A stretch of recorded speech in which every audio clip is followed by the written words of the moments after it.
Tiene, uno stalker 45enne di Marano Vicentino è stato arrestato dai carabinieri per gli atti persecutori che continuava ad infliggere ad una donna con la quale aveva intrattenuto una relazione sentimentale. Nei giorni scorsi la vittima aveva espresso ai militari le sue preoccupazioni per la situazione che stava vivendo. Grazie anche alle recenti norme previste per il codice rosso, gli uomini dell'arma hanno immediatamente fatto scattare indagini ed accertamenti mirati.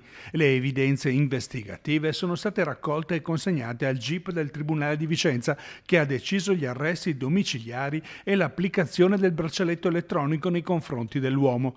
I suoi comportamenti ossessivi avevano costretto la vittima ad alterare le sue abitudini quotidiane dovute ai continui pedinamenti diventati veri e propri atti persecutori giustificati dalla gelosia. Un ventenne straniero residente a Thiene invece è stato arrestato per comportamenti violenti ed aggressivi verso i passanti nei pressi di un supermercato.